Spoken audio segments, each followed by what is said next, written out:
Let's go right now! Tom Brady was driven to excel by the 6 quarterbacks drafted in front of him and the early push he received from Drew Henson in college. The connection with Henson is deepest. After all, Brady's career was supposed to happen to the can't-miss kid. Well, he would have been a first-round draft choice. I mean, he showed the characteristics you look for in an NFL quarterback.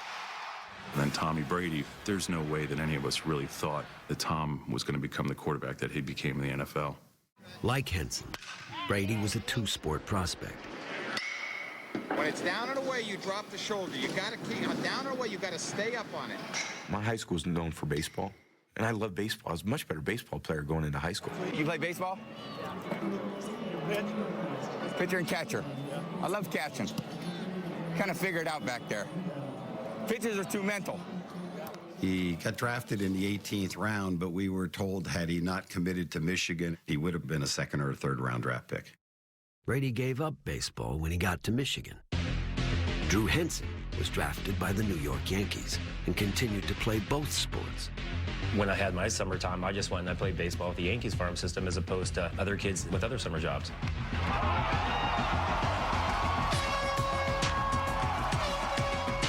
He was just a natural. He was good at everything he did. I mean, he was phenomenal that junior year. He had 18 touchdowns and 4 interceptions, and they beat Ohio State and Columbus.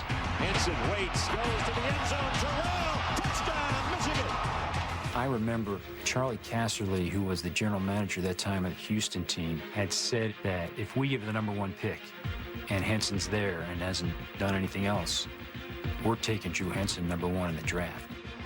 But after 3 years of back and forth, Henson decided to forego his senior year of football and play baseball full-time. At that moment, when I was 20 years old, 21 years old, I really wanted to be a pro baseball player. Henson's major league career was short. It's too bad the way it turned out. He was 1 for 9 in his baseball career in Yankees, in Yankee pinstripes. Henson decided to return to football. In 2004, he made his first start for America's team on Thanksgiving. They don't let you play third base unless you can throw the ball, and that's what he did as a baseball player, and obviously plenty of arm strength. But you have to be able to hit the curveball, and that's why he's wearing #7 for the Cowboys. The game starts, we take the first drive, we go down and score. We go up 7-0. But in the second quarter, I end up throwing a pick that gets returned for a touchdown. That's picked off. McWhorter's back the other way, and R.W. McWhorter's with Henson in his way for touchdown. And then he pulled me. Some big news from the Dallas Cowboys. Bill Parcells told me at halftime he's seen about enough of Drew Henson in his rookie debut. He said the kid did some nice things, but he needs to go with the quarterback who gives him the best chance to win the ball game. Players get a window of opportunity, and quarterbacks specifically usually get the just one. Tom made the most of his situation in New England. He jumped in when Drew went down, led the team to a bunch of victories, and ran with it. My opportunity seemingly opened and closed on the same day. You know, these high expectations, you're supposed to be the next great Yankee. You're supposed to be the next great. That's enough. But then also the next great Cowboy. I mean, that is a lot of stuff to deal with.